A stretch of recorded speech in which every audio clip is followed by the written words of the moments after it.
So, welcome to my new podcast on my channel, not Shaun's for once, the unnamed podcast, because I couldn't be bothered to think of a name right now. So, we're going to start all my interviews like this. Who is Shaun Attwood? Don't bore us to tears. No generic answers, please. So, yeah. Jen, this is a huge question in philosophy. Who are we? So I am the infinite improbability of existence. What are the chances of my dad's sperm on that particular day hitting my mum's egg? It's got to be billions to one. And if you are asking me from a physiological level or a philosophical level, No, I'm not. There's a whole range of theories from Nietzsche saying we are bridges for DNA to the more spiritual. We are a divine spark of God in the universe. Let's just go with who is Shaun Attwood. We'll put up your wiki page if we've got it. But, Oh God, it's a trilogy. Party time, hard time, prison time, and it is almost 40 hours long. My backstory is almost 40 hours long, folks. In a nutshell, though, young lad from Widnes, Cheshire chemical manufacturing town, got interested in the stock market at an early age. My teacher, Mr. Dillon, God bless him, don't know if he's still alive, took me under his wing, started giving me classes on our own. Financial Times, reading all the numbers, explaining what they meant. I got so fascinated I borrowed 50 quid off my nan, doubled it in BT shares, went down Widnes Library because I ordered all these books on the stock market. BT shares double, I was completely hooked. And then I was telling my mates, going to go to America, make $1 million in the stock market, fly you guys over. Which I did, and my two best mates were Hammy and Wellman, R.I.P. Wellman. and then obviously you became, so you were a millionaire stockbroker, became an ecstasy trafficker. Proceed. So I was working in the stock market. It was like Wolf of Wall Street style in the beginning. So it didn't all happen overnight. I had to sweat and live off cheese on toast and bananas, and I was worried I was going to have to come home. And it took me 5 years to work my way up, so my salary was then 6 figures. Then I decided to retire, and instead of being in a rat race, I can make money full-time from the party scene. So I quit my job, moved house, everything, same day, and started to invest money in throwing raves and bringing the disco biscuits in, originally from California, and then from Holland to America, and then from Holland through Mexico to America. So it built up over the years, and it was all going smoothly till Sammy the Bull Gravano's son, Gerard Gravano, and Sammy got into the scene. They were in witness protection in Tempe, Arizona, and they became my competition. I like how I'm pretending like I haven't heard this a million times. When I describe my friends or people I've just met about my partner, I say it a lot briefer than you, and I think I make it sound better. You probably do. I go, right, it's hard What's to my explain, sound bite? guys. Oh, he's an ecstasy kingpin.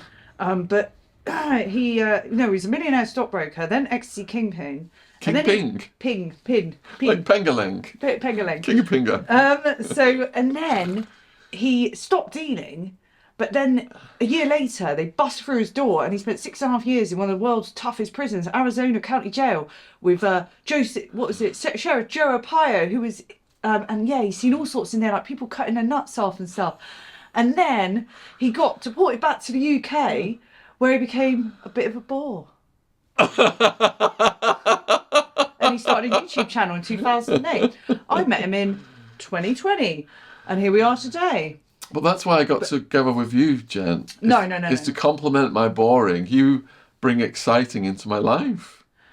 I would say I am rather exciting. And Yes. I told Shaun this week that I'm going to be bigger than Oprah. You watch your space. That was one of my questions actually. Let's go completely off key. Why me? Why did you hunt me down and make me work for you? Because you say to me a lot that if you hadn't met me, you'd just be living your boring life. And I must admit, you have set my life on a whole new direction. Why you? So Wildman died, and I was looking for a new co-host who had a dark sense of humour and a psychopathic glint in their eyes, which parallels Wildman's traits. and I saw you having both of those traits. R.I.P. Wild Man. So you only hired me because you. I do actually remember though when before I started working from you, you made me do that psychopath test. Exactly. No, It's to make sure you were up there. and I was, yeah, FYI. So no, with then we're going to move on to your podcast life. Mm-hmm. When you got taken off YouTube for your Epstein Oh chat, God! Imagine like because you never talked about that in the interview, and I'm fascinated by it because that's around the time that I first met you, and you were really reporting heavily on the Epstein case, like every hour, day in day out, getting tons of views. That shot your channel up, and then you lost your channel in a day. so. Imagine you've been building up your channel from June 2007, and then you wake up one morning. What was it? 2020, something like that, and it's gone. It's gone. You're like, it puts that little monkey wrench thing up on the YouTube page. Page not working, or and you're refreshing. Where's my channel gone? Where's my channel gone? And then your heart just goes boom, boom, boom.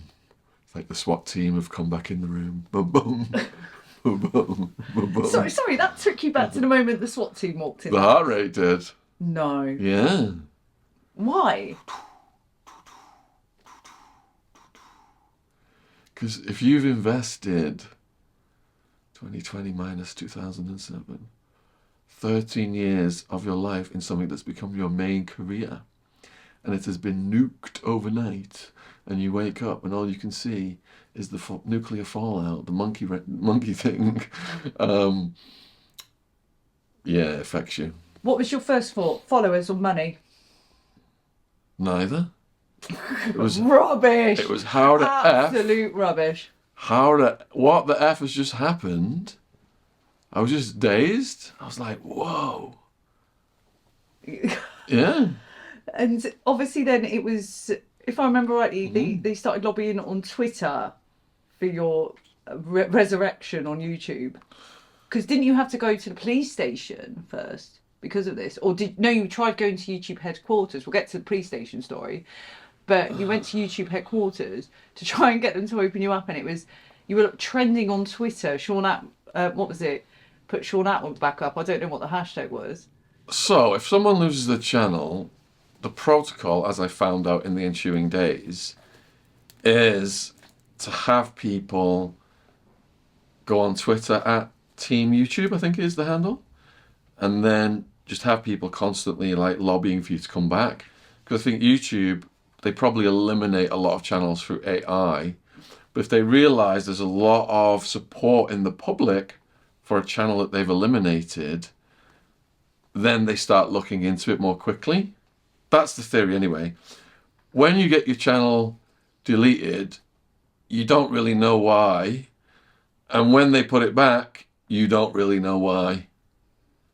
But you just do a lot of things in the meantime, praying and hoping that all the stars align and it comes back.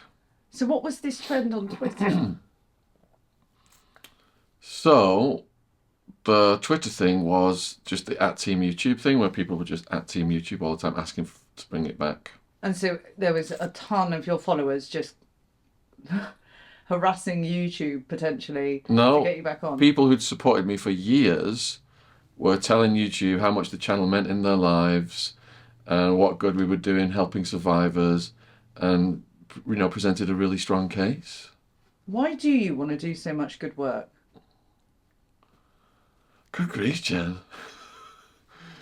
We've gone from like making me laugh my head off to like taking me to really dark places. Now I'm like feeling depressed. Why? All right. So when I was deported back to the UK, a lot of people gave me help to get my books going, to get my channel going. Shout out to my literary agent. Shout out to True Geordie. They were some of the very first ones. So once I had a platform, I felt it was my karmic responsibility to help other guys who'd been in prison get their stories out. That's how it started. It started actually back in the jail in 2004 when I started to write everything down. The activism began then. I was exposing what was going on in that jail. The dead rats in the food, cockroaches crawling over us at night, the guards murdering prisoners, blind. They murdered a blind prisoner. They murdered mentally ill prisoners. The activism goes right back to them. So the platform then became another means of the activism. Do you consider yourself a rebel? Oh, that's a good question. So I used to consider myself. I would have described myself as that. I probably wouldn't now because I'm like a family man now, aren't I? And I think I've mellowed out. You're fun-time dad. He was watching a podcast recently it was Stephen Bartlett about parenting and how children see, mothers as their nurturing, cuddly, and fathers as fun-time dads. And that answers your question because I used to just drive around listening to David Icke, and now I'm driving around listening to parenting podcasts. What is the worst guest you've had on your channel? That's just going to cause problems that I don't want to deal with. I promise those people have apologised to me about things, and I've promised them. We've all squashed any beefs now, and I've promised them I won't mention anything. Okay. What is the worst type of guest to have on the channel? I know your answer to one that doesn't show up. Okay, second to that. I'm trying to fish here. One that gives very short answers. Like, my ideal guest, I just sit there and nod, and they speak for 3 hours. I don't say anything. But some people may have wonderful stories but not know how to tell them. I'm not holding that against them, but it's just not an ideal situation for me to be in. If I'm as a host, people want to go on a long, detailed journey. A guy who sets the table like Charlie Seeger, taking you through the ages, the decades of his life, building it all up nicely, episode after episode. David Macmillan, incarcerated on 5 different continents. Just an absolute masterclass, raconteur. And I'm just sat there giggling and on the edge of my seat when, you were there when he told the story of how he escaped from death row. Oh, yeah, Mars Bar Creek. Yeah, that story was an hour long on its own without any interruption. Mars Bar would poo going down a river, Mars Bar Creek. Yeah. That was disgusting. So, you once told me that the worst guest says, read it in my book as an answer. So, if you have a guest on and they keep saying, I'd rather the viewers just read that in my book instead of answering the question, it can be a bit frustrating. A guest who comes to plug the book, we warmly welcome that. Jamie Morgan Kane, for example. Fantastic. We've done so many episodes with him. He's gone beyond everything in his book and told us way more. And his book became a bestseller. So the guest who comes on and just says, I've got this book out, if you want to check my book out as well, that's great. But when you ask question after question, they say, I'd rather they read that in my book. I'm saving that for my book. I think they've gone too far in what they're withholding from the viewers. Top 3 guests and why? So, my top guest, obviously, is Wildman, R.I.P. Wildman. Of course, yeah. And then I really enjoy... Why? You haven't answered the why then. Why Wildman? Apart from the fact he was your best friend. Yeah. And he was insanely dark. Why? Because he was insanely funny. Yeah. He was just bloody hilarious. He would say anything. He had no fear of anything or anybody. But it goes beyond that. I grew up with him from childhood. We became symbiotic. We were one person. He used to say to me, I am you and you are me, love, with this big, scurry look in his eyes. And he'd hold his fists out and says, my fist, your fist, la. And as a young person who was into Marvel comics and superheroes and The Thing and the Fantastic Four, he was like a character, the personification of one of them to me. But we went through so many intense situations, and so many of our friends who were there with us are dead. We just bonded for life. Okay, second. Some of the most fascinating stories to me were the Corcoran prison stories of the gladiator games, of the prisoners who were told to fight to death by the guards, and the guards came out in rows to watch the gladiator games. They had the ambulances ready, they had the death reports written up. If you didn't fight, they could shoot you to death, or they would set the booty bandit on you, the rapist, who would come in and brutalize you. So in Corcoran Prison, for example, Michael Thompson, who served 44 years, Casper Odin, who served around 40, two of my all-time favourite guests. So Michael Thompson told us they had to grow the muscles so big so they could absorb the bullets when the guards were shooting them from the gun tower, so they could fight a few seconds longer to survive. And people can research this. Go in The Guardian, Corcoran Prison, Gladiator Games. This isn't stuff we're making up. And inferred. The only time I felt all the blood leave my body and I had to put my jacket on in a podcast studio was with Maya. Maya had a dad who bred her to do SA on her and R word on her as a kid. And he got away with it for many, many years. She grew up, married a guy, moved overseas to get away from them. The parents went on holiday in France and family members came to clean the house and they saw videotape and they put it in and played it and it was him R-wording his daughter. So he was arrested when he returned to the country. Now, the police notified her that he'd been arrested. So all these memories are now resurfacing. And they also told her that he'd attempted to send a letter to her through a prisoner who was about to get released. But that prisoner, the letter had also been intercepted by the cops. And the cops opened it and it said to her to go to the shed in the backyard and destroy the contents in the box. So the cops went there, went to the shed, broke in, opened the box. The first cop picks out a notepad, starts reading it and just vomits everywhere. What love letter? No, he documented every single time he'd essayed his little daughter, what date R-word drugs he'd used on her, and rated the experience. Oh, rough. I'm glad I wasn't present on that one, Christ. And how is she today? Oh my God, she's a spiritual warrior. She's amazing. Christ, that's deep. So is there any guests of yours you've been physically scared of? Physically scared of... I've got to word things carefully because I don't want situations to re-arise. So, not physically scared of, but there was a physical... One of them threatened to come to my house once, for example, because he had fallen out with me. And he announced it on Instagram. So, I put my camera on live stream, said, "I am waiting for you," and put his name on the end of it. Yeah. And we were all just sat there for hours, just live streaming, having a laugh, and he never showed up. I think I got 2,000 new followers that day. But don't you see YouTube as that, just one big joke, like I do? YouTube is an amazing platform that has transformed my life. Sponsored by YouTube. And probably was a huge part of my journey of meeting you and you coming in with the knee-high boots and seducing me and us being together to this day. I was not slating YouTube. Yeah. You know, I think YouTube is a fantastic platform.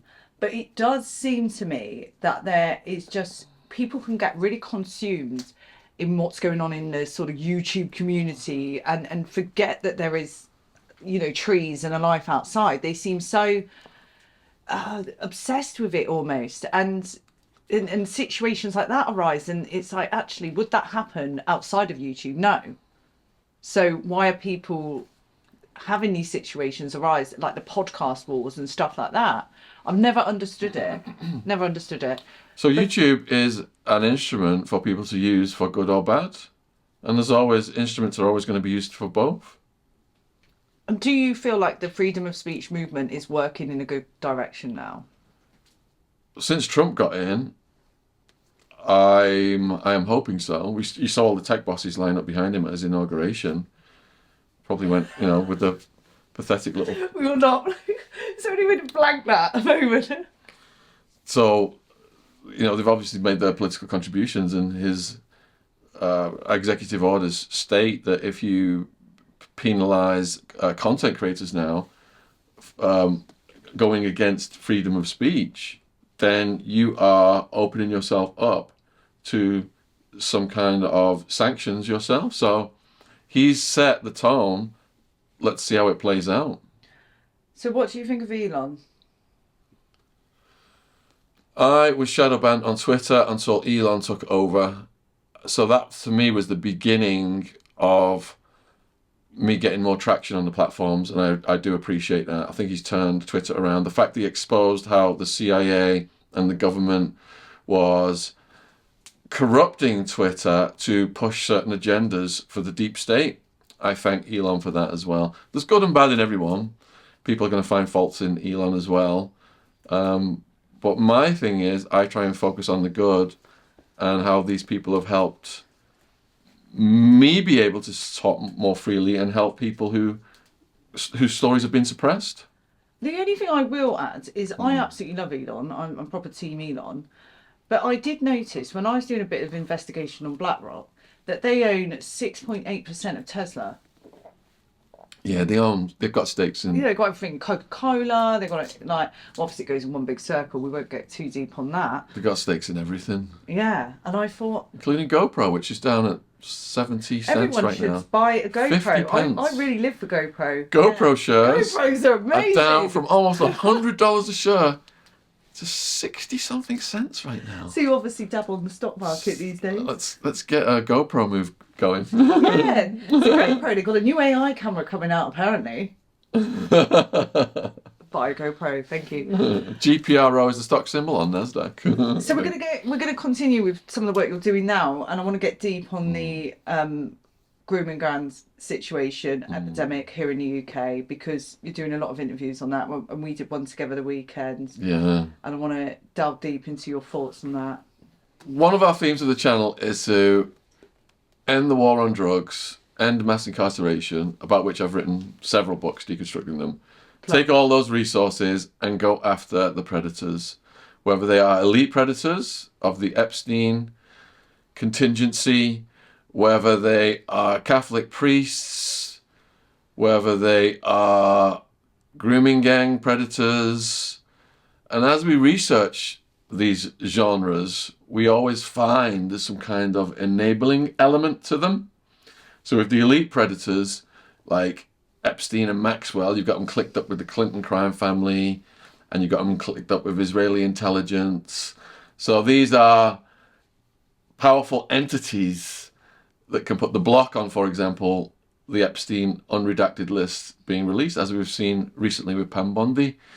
With the grooming gangs, we interviewed a gentleman who is a Muslim guy who's worked for the government, and he is disgusted that not more people in his community are standing up and exposing what's going on. But basically saying there's a quid pro quo whereby they are protected because a lot of them are of a certain racial ethnicity. They are protected in exchange for votes that they generate for these mayors of these towns.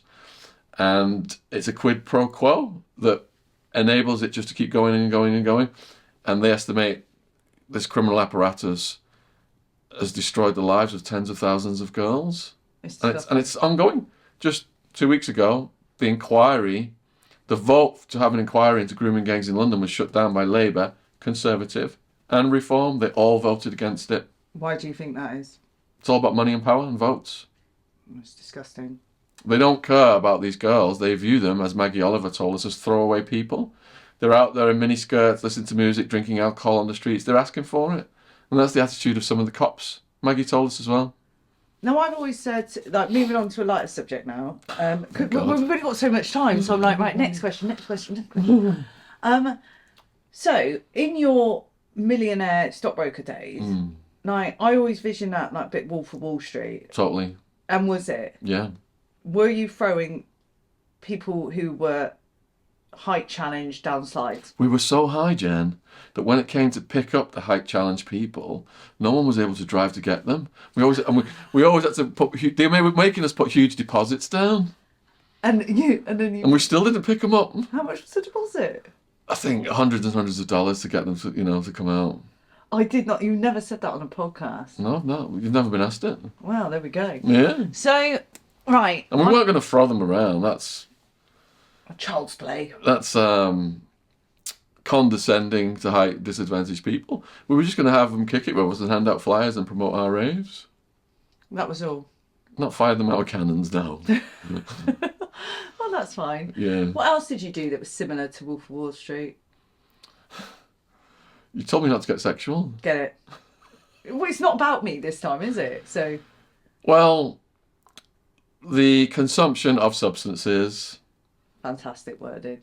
and, you know, at the height of it when I was living on the mountainside, my wife back then, you know, she was doing lesbian internet porn when I met her, for example.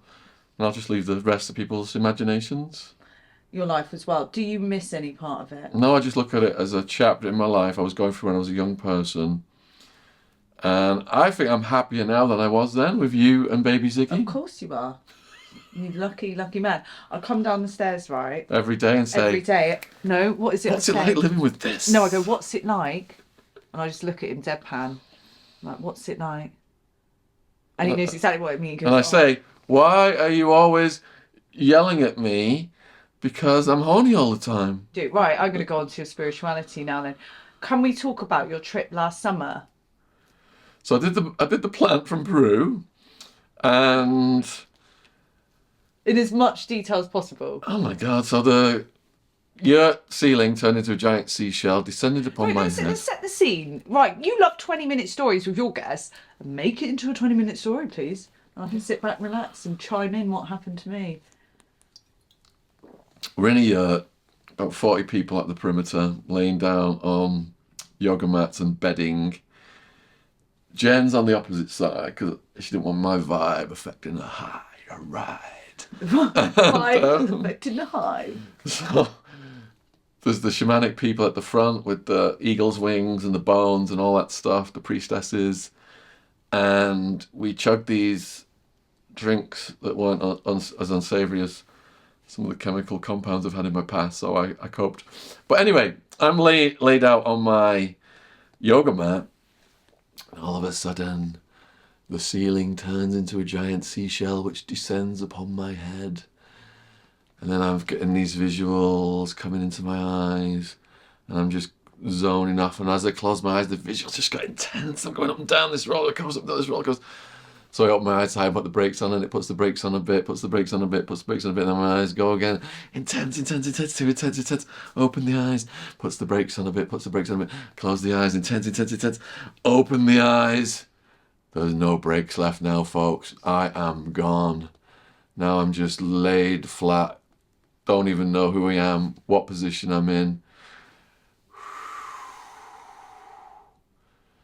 All I can do is hear myself breathing.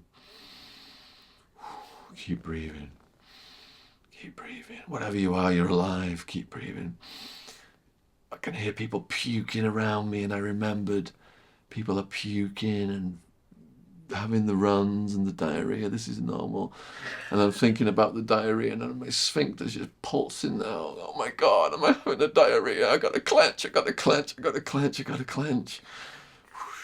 And I'm off somewhere else. All my dead friends come to me. Like I've thought about them one-on-one over the years, but like Wildman's at the front and he's laughing. And they're all laughing and we're all having this group conversation. And there's Cody Bates, my right-hand man, and the Prophet, and two Tonys, and Big Micah, and Tucson Charlie, and on and on and on it goes. And they're all saying they're proud of me, you know, having a family, meeting this wonderful woman and having a baby Ziggy, and I'm doing great, and I'm just overcoming emotion. This is real to me now. I've just left I'm in this, I've gone through a portal into this hall of the dead, and I am in this hall of the dead. It's all real to this day. It's real in my brain, which is a fascinating thing. So as I started to come back to reality, I was still tripping extremely hard, and I'm looking around the room at everybody, and like Oh, so this was India. Jen's face is melting on the other side of the room. I'm looking at her every now and then, and she's melting, and other people's faces are melting, and I'm just thinking, whoa, this is too intense. I'm being overstimulated. I'm closing my eyes and opening them, and I'm thinking, what am I gonna do? And the people are singing, and people are throwing up, and my brain's like feels like it's gonna shatter. So I thought to myself, right. Oh yeah, look, there's a gap in the tent. I know what I'm gonna do. If I sneak out, no one will see me. Then all the pressure will be off me from being in this overstimulated room, and I'll just chill out under the stars. Because there's too many people around me right now, and it's freaking me out. And they told me actually I could put my hand up if I was freaking out, and they'd blow this thing on me, this smoke, and it would sober me up. You know what? I think I'm going to do that. But if I do that, then everyone's going to look at me. So I'm not going to do that. So maybe I'm just going to sneak out. So I'm sat there, laid out, and I'm like seeing the gap. I'm thinking, yeah, I'm going to go for that in a minute. I thought, oh, maybe I can't walk. I'll best put my hand up and get this thing they blow on my face. And I'm like, my hand's halfway up. Everyone's going to look at me. And then my hand's down again. I'm thinking, can I even move right now? I'm sure I'll move. So in the end, I thought, right, I can't walk, but I reckon I can drag myself across the floor, which will put me on the ground and no one will see me. I'll get out. So that's exactly what I did, believing no one was seeing me. And then when I got to the slit in the tent, I managed to get through that. I think someone was there actually, and I said I needed fresh air, and then they let me just sit outside. And as soon as I got outside, I was coming down then, but the person who was speaking to me, his face was still melting off. It took about an hour. I mean, one woman came out. People were trying to get me to go back in and trick me, and one woman came out that was going to the toilet, and she was a normal person who wasn't trying to trick me. So she said, I'm just going to the toilet, where is it? And I said, over there. And she's like, are you okay? And I was like, yeah. And we were just talking nicely. And she wasn't stressing me out at all. And then she goes, why don't you go back inside? And I said, you're one of them, aren't you? And I just turned away from her, and there was a candle on the floor, and there was a beetle right next to it that was just tossing and turning on the grass. And I just went back to looking at that, and I was disgusted by it. So I'll give my story, which coincides with this. So Yeah. I drank what can be described as like mud, isn't it? Drink. Oh, yeah. And she gave me a nice medium dose.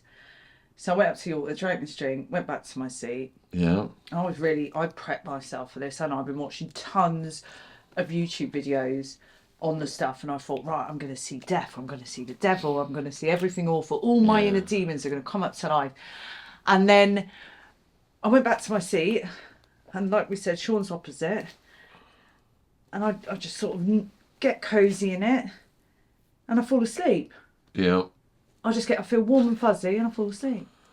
That was it. Woke up 4 hours later, no hallucinations. I thought, I need the toilet. So I start going to walk out the bell tent. The priestess comes up to me and goes, I've got to tell you, Jen, Shaun's outside. He's had a bit of a tan. And I was like, right. And they go, can you try? We've sent people out to try and get him to come back in the tent, but he's not coming, and we really need to monitor him.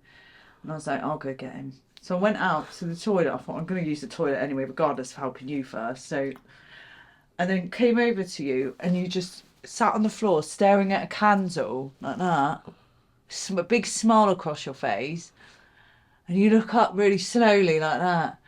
You're like, your face is melting. Can you remember this? Any of this? Yeah, I do. Yeah. Yeah. And then you were telling me about your experience, but I could tell from your eyes it was still very much present for you. Yeah. So I managed to usher you back in the tent. Yeah. And then they gave me another shot, didn't they? Because it didn't work on me. So, well, I think it did, but for some reason my body needed more sleep. You went to sleep, yeah? Yeah. So then I took the second dose, didn't I? Mm-hmm. Went straight back to sleep. The most expensive sleep we've ever had. And speaking of doses, when I went to get my dose, I said, just give me the small one. And she said, no, you need the large one. Large. So that contributed to my demise. But I credit the intensity of it with when I came home, I was just full of love for a long time. Straight And it after. gave me epiphanies that really helped me in my life. Which we'll get to them in a minute. Mm-hmm. But let's carry on at the retreat at the moment. I'd like you to make a confession of, like, I think it's about time that you cleansed your soul of confession time of you stole some Mexican food, didn't you? Oh, yeah. So there was this gorgeous vegetarian Mexican food. And was it on the last day? And it was like left over, really. It wasn't leftover, Sean. It wasn't. Well, I think it was for the earth. It was like pay your respects back to the earth, and you thought you got your grubby little mitts on it, and you finished it off, and that was like a sacrifice to the earth, and you couldn't resist eating it. Yeah, but in my world, it was going to get to the earth anyway through my sphincter.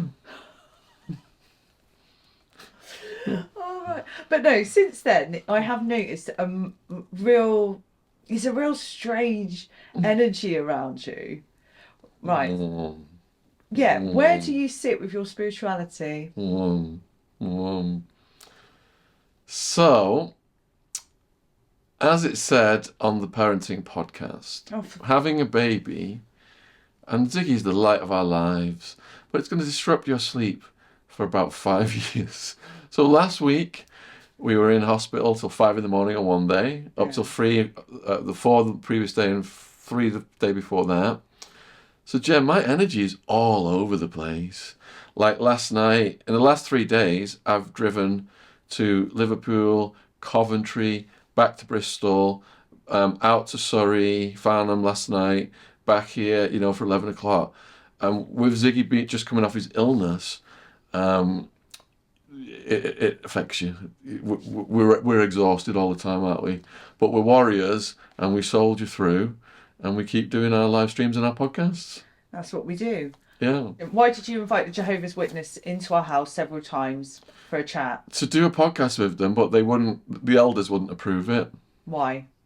They probably found out who we were. He Googled you. Do you still get a stiffy about people coming up to you and asking for photos? Doesn't happen enough, so no. Right, there's a fire, Ziggy or me. Oh! Can you describe the exact scenario, please? There's a fire, Ziggy or me. Both? No, you can't. Ziggy or me. Both. Right, that's just a safe bet. I'd say Ziggy day in, day out. I wouldn't say you. I'd try and get you both. Okay. Would you rather be poor but have an exceptionally good life, or be stinking rich and have no family? So I've done a TED talk called What Facing 200 Years Taught Me About Link will Happiness. be in the description box below the video. That's just one of the cheesy things you And what I learned when I was facing 200 years, and it crushed the material, my $1 million house on the mountain didn't matter anymore. My sports car, swimming pool, all that stuff got, you just want to get your life back. So when I got sentenced to 9.5 years, it's one of the happiest days of my life. But what I realised was happiness is in your heart and what your thoughts make it. Cash, pie. Jen has a song now, folks, where I'll see her dancing around the house in her undies, going, gimme, gimme, gimme, gimme Gucci. Gimme, gimme, gimme, gimme, gimme Gucci. Every time there's like, right, so men have it like, and men and women have it dead like hard, don't they? When, as a mother, I've got Mother's Day, I've got Valentine's Day, I've got my birthday, I've got Christmas. So every time one of these comes around, which is like every month, it's like happy, what was it, St. Patrick's Day, I need a present.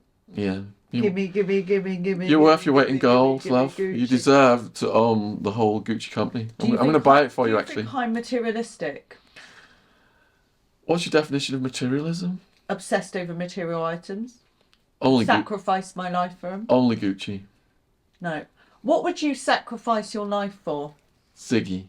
Oh, that was fucking obvious, wasn't it? Okay, take Ziggy out of the equation. You.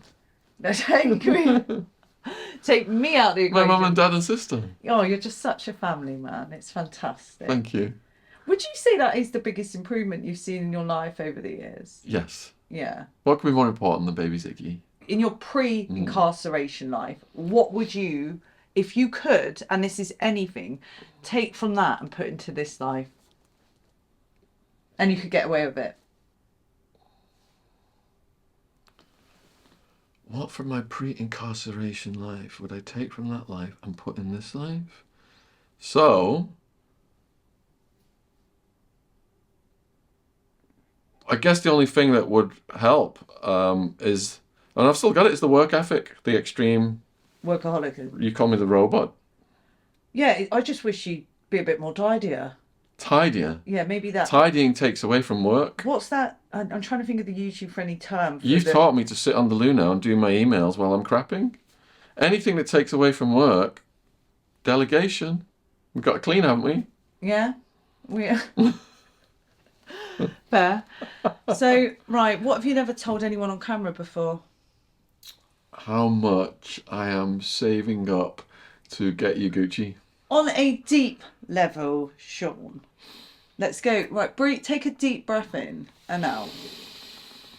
Spirits of the blue eternity and the silver surfer, please come inside of me and help me cope with the continued insanity of this woman.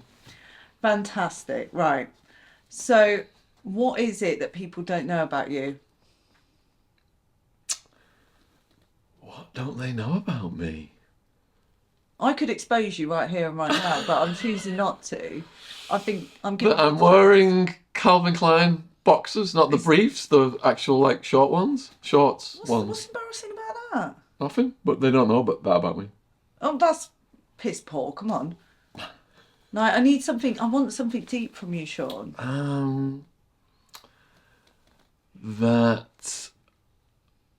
I really love my mum's veggie. What was it? Scouse the other night. That was gorgeous. Yeah, because people are going to tune into this podcast to listen about your mum's veggie. Did you see how much Ziggy was lapping it up? It was fantastic. Right, that's your life now. Are you that mundane that it's about scouse and It's how about much baby you love me? Ziggy and food and mummy. All right, we'll answer a few more questions on what makes you. What do you believe makes a good relationship work? So is that a parent relationship? Is No, that a love romantic relationship? Or is it my relationship with work? What relationship? A romantic relationship, Shaun. A romantic relationship. He likes to dance around this. I have run out of Gucci jokes. So, what makes a relationship work? It's like, Jen, you say to me from time to time that, you know, we need to have a date night and take time off watching Ziggy and get babysitters and romance you and take you out to a nice restaurant and stuff like that, which I've endeavoured to do. We're going to Paris, you know, with our festival. But I think that when you see me with Ziggy just tickling him and making him do that belly laugh and stuff like that, I think they are the magical moments in our lives that cement everything with us, and it's a romantic thing in itself without being a ostentatious thing. No, I do think you're an exceptional dad, and I like. There's something about, like you said, watching you play, or roughhouse as they call it with him. It's really endearing, and it brings like a lot of love to my heart. I think. See, that's nice. Yeah. And it's worlds apart from your previous life. Yeah. I can't picture your previous life like in you.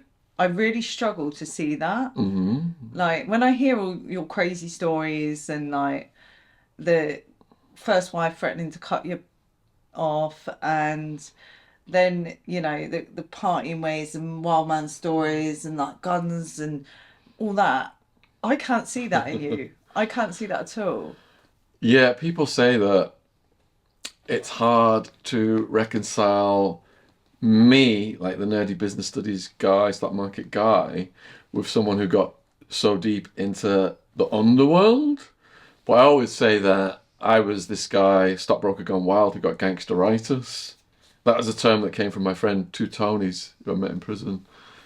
He looked out for me, and I wrote his life story, whereby people who are not gangsters when they get around the real deal, they get excited and they think they're in a movie. But these gangsters often take advantage of these people. He gave some stories of people who'd been dropped off buildings and stuff. Yeah, but in my case, Wildman was with me, who other gangsters looked up to, and he attracted gangsters. So it's a bit of a different situation whereby we were the dynamic duo, but he was the real deal. Like, if someone looked at him wrong, he could just knock their teeth out, and then he could put people in their place who were big, bad, scary people. He really enjoyed doing that. But I vicariously got some kind of thrill from him, which as I said earlier, related perhaps to my love of Marvel Comics, The Thing, The Fantastic Four, and those characters I was obsessed with as a kid, because he was like the real life, closest thing in a real life, to me, like that, yeah. What do you miss about those days? I don't miss those days.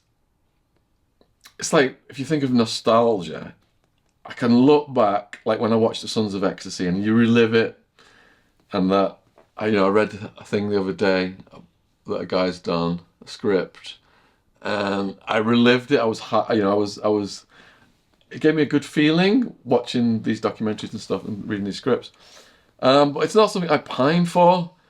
I've always been a person who tries to be happy-go-lucky in the present and thinks about the future. And all my business plans have all been revolved around long-term achievements, like the Chinese 10-year plan, and having people who I've got long-term relationships with.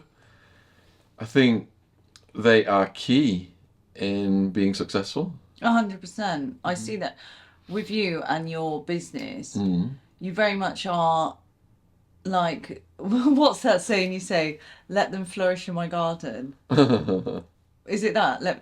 All right. So let me just put that into context. When I was building the rave illegal enterprise, the rave scene prior was a number of competing cliques, and these people were kind of like outsiders, eccentric, loners, people who, the opposite of the jocks perhaps when they were in school, but they'd all come together and form this community, but they were competing little cliques.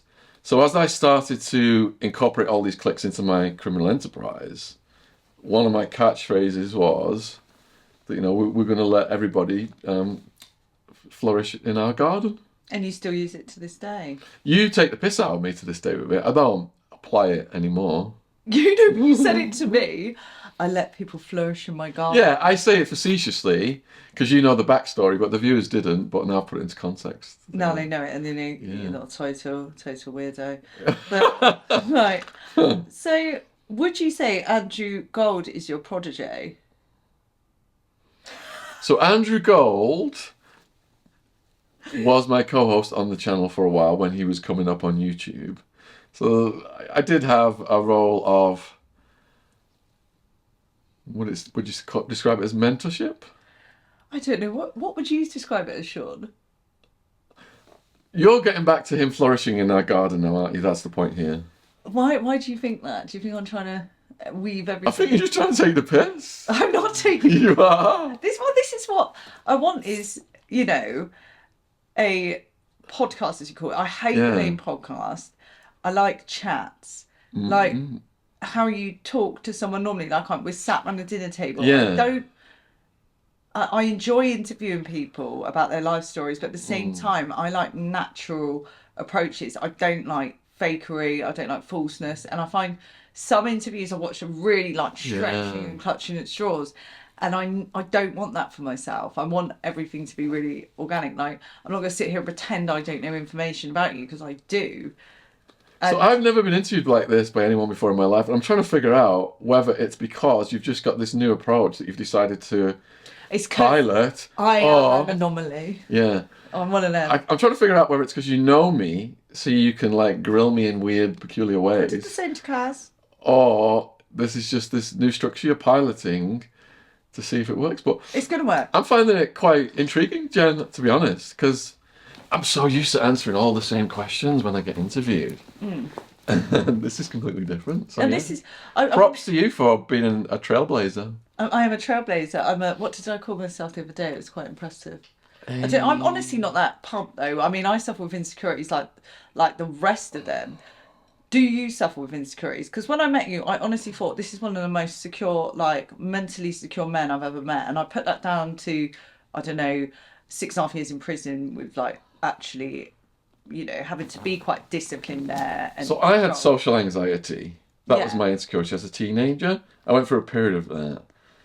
And when I found ecstasy, I felt completely happy in my own skin, but it was a chemical reaction. So prior to ecstasy, I wasn't talking to females. I was too self-conscious to dance. But when I took ecstasy, I wouldn't stop dancing all night long and talking to people all night long, complete strangers, hugging them and making friends with them. But for over 10 years, people saw this wild and crazy party animal. But when I discussed this with the therapist, he said, if you have a fear or phobia, whatever it is, if it's spiders, let them crawl on you, like I have done. If it's people, you've got to confront your fear head on. So basically, an invisible hand put me in prison where I'm with maniacs, living with people for 6 years who would have been terrified ordinarily, and you just get used to it. So your social anxiety goes down, and then when you get out of prison, the world seems like a safe place. So I confronted my social anxiety for 6 years by living with people who were wild and crazy. And then I got out, world seems like a safe place. And I realized that I can be happy in my own skin, but I thought when you go out, you still have to fall back on something. And I fell back on alcohol for a year or so until I moved down south. And I was with Tony, my body combat instructor, who was the life and soul of the party. He would stay out the latest. And he was sober and the most liveliest and dancing the most. And I was thinking, light bulb moment, if you actually can go out without anything, even alcohol, I could do this. And there was a period of doing it where I just felt really uncomfortable. Going out with Hammy and them at the pubs in Widnes, and I'm just drinking a water, and they're taking the piss out of me. But once you get through that decompression, like I take the piss out of them now. I'm the sober one. I'm laughing at other people's antics. In a jovial way when they're out of their minds. I think society has moved that way though. That is more acceptable, or not? It wasn't acceptable, but it was made a joke of. Like if somebody wasn't drinking, like there you are, and you were seen as the outcast for not drinking. Whereas now it's more acceptable to be like, no, I'm not drinking. I've got a busy day tomorrow. No, I'm not drinking because I've actually got stuff to. No, because that hangover, the next day you can't do any work. You're stuck. And props to the young people then, if there's new generations coming through who are strong enough minded not to fall back on substances and alcohol to have a good time. Because it's not meant to be that way. We're just indoctrinated. The weekend was created by the elites so that the working class would just blow off steam and get drunk and then come back to work on Monday so they could, rinse them. Was it to dull down people, to keep the smart dumb? That's what I. Well, they've always wanted to keep them dumbed down so that there would be no uprisings if they knew how things really worked. So now there's this health movement coming through, and people are moving more to sobriety. Do you think that's behind all these big movements that are going on? Which big movements? Like the freedom of speech, like people coming out and. Before, everyone used to believe mainstream media like it was gospel, and now no, I'd say probably maybe the older generation still are on that level, but more the younger generation are turning to platforms like YouTube and people like yourself. No, I think they're all completely different, driven by completely different things. So we've had decades of the deep state being in control of US politics. Even when Trump got in the first time, it seems like he didn't make the changes he's made now. He's wised up to their ways after the almost assassinations. And he knows they're still trying to unalive him. So he's just going all out now to make changes and leave a legacy. I mean, if he could stop the war in Ukraine and save all those lives and perhaps stop the trouble in the Middle East, look how people are going to look back on him versus how they look back on other presidents who've just, people like Henry Kissinger, Agent Orange and all that crap, Nixon. So you asked if the health movement is related to the freedom of speech movement. I think they're separate issues. You do? Yeah. But they're all quite sort of intertwined though, at the top, I think. Well, he's brought RFK in, hasn't he? Because RFK's goal now is to make America healthy again. So if you look at obesity, if you look at how many people are on medication in America, antidepressants, poor health in the kids, even though you're saying there is a health movement in new generations, there's still a hell of a lot of people that are suffering from all kinds of things. America spends the most money in the world on healthcare and has the sickest people. And that is because Big Pharma and all the parasites I've just latched onto these people, sucking the blood out of them. Doesn't it, it works like in one big circle, like the circle of unlife, I call it. So it goes like the sugar companies are owned by Big Pharma, owned by the elite, and it just goes round in that circle. Yeah, it's one big money go round. The thing that's woken a lot of people up to freedom of speech and truth-seeking was the pandemic. Yeah. And I'm listening to RFK's book about Fauci right now, and it is just mind-blowing, the profiteering that happened and the lies. So I'd say your passions in life, we were talking about this, I think it was yesterday, Yeah. and about what content you should do. And I said do content from the heart, like Yeah, from stuff you really want to fucking touch exactly. on. And you said it was politics, isn't it? Not all politics, because my parents sit there watching BBC and Question Time and all that stuff all day long. So that's how politics would be defined traditionally by people of that generation. So I'm into alternative politics as reported by independent media researchers and conspiracy theorists, who I would call conspiracy researchers. So I gravitate towards, these channels that feature people like Scott Ritter, the weapons of mass destruction inspector who was they attempted to bribe him and he wouldn't take millions to say Saddam had weapons of mass destruction. I listen to people like him. We just had Alex Crania on today, who's brilliant. Colonel Douglas McGregor. We had Captain Matthew Holt on. These people have lived and breathed the lifestyle of being in the military or researching geopolitics. And I find them endlessly fascinating because it ties into the books I read as well in prison. Just going back over, the complete history of the world, and you can see how it unfolds over time and the parallels and the patterns, It just goes round and and round. how human nature is immutable. People are always going to be corrupt, and these extremes are always going to arise over time, like Hitler and Mao. So do you believe these blue light people that countless people are reporting on that are making contact with the Earth exist? Say that slowly. Do you believe that these blue light beings... Blue light beings, are they the ones that we channeled earlier? Yeah. I believe in the Silver Surfer. That was one of my favourite comics as well. Comic, yeah. Yeah. But these blue light beings, several astrologers and spiritual workers have reported they are channeling through them. I think Elon Musk is being channeled through, is channeling them. And they are coming down to teach the world a lesson because we can't be trusted on our own. All right, so I have no idea What the fuck I'm on about. exactly. But it's like some guests feel like they've got to answer every question. It's best sometimes to just say, I don't know. I don't know anything about that, Jen. I know, right. So I like that honesty though in you. Like you said, when people feel like they've got to give an answer is when I think they're being disingenuous. And that's when I don't know, I feel drawn to stop watching the content. I've seen blue light beings when I was on magic mushrooms once. Obviously. So you also enjoy the school talks you do, right? Yeah. I was in Coventry on Monday, did 2 talks. I did my drugs and prison talk where I scared the living daylights out of them with the jail conditions. I think you've seen that one. I've seen both of them. Life lessons and that one. Well, the one I did in the afternoon was to the criminology department and sociology students, and that one was about the root causes of crime and the purpose of prisons and the police, and how policy should be changed to make things better for society. So, are you going to change your school talk that you've had the same for, I don't know, 8 to 10 years, and make it more relevant to what's going on today? 17 years. 70, Christ, Shaun. 2009. You update your phone yearly. 2009, 16 years, yeah. You update your phone yearly. You're not going to update your talk. So my talk evolves every year.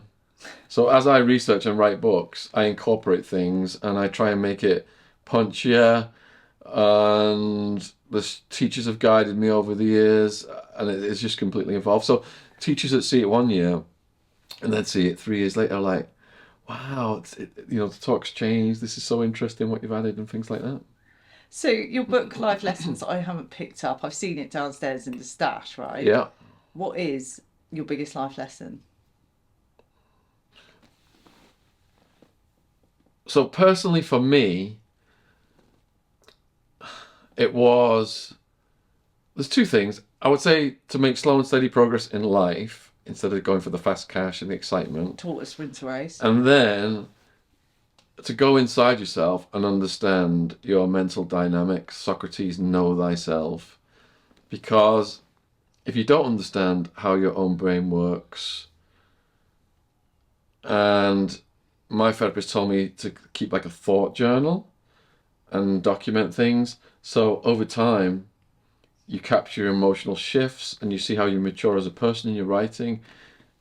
And it gives you a better understanding, because until you've mastered your thoughts in your own mind, you're going to be deficient at other things. And I'm not saying I have mastered it. That is a lifelong... Excuse me, mister. I'm fully enlightened. That is a lifelong learning process, the therapist said. So for the rest of my life, because as we're evolving, we may think we're addressing things and we're fully enlightened, but we're constantly evolving as well. So there's new things to address all the time. It's a moving target. Yeah, what did you tell me that I need to... You said I need to do, in your words, a good 10 years...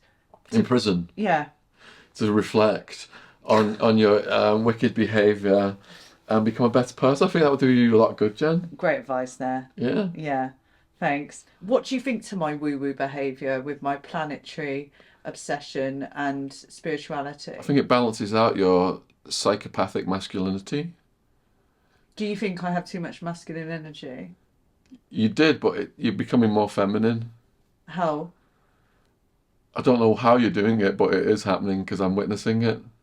Do you think you need to be more masculine? Yes. That was fascinating. I love spending this time with you, Jen, and answering your quaint questions. Quaint? What? How deep do you want to go? How much do you miss Wild Man? I'm winding you up to get you going again. How much do you... It worked. What's your favourite memory of Wild Man? Let's get you crying. I'll get you crying. Favourite memory of Wild Man? Oh my God, there's so many. Just seeing his big smiling face, sitting up the thinking tree together, planning our lives. I was going to bring him to America and have him get him a job as a wrestler, that kind of thing. What would you say your worst habit is? My worst habit is not buying you enough Gucci. Correct. So right, I'm going to finish on that. So thank you everyone for tuning in. I will be getting him back for a part 2 because he owes me. And yeah, please subscribe to his channel in the description box below this video. Thanks for watching the Unnamed Podcast. Thank you. Good night.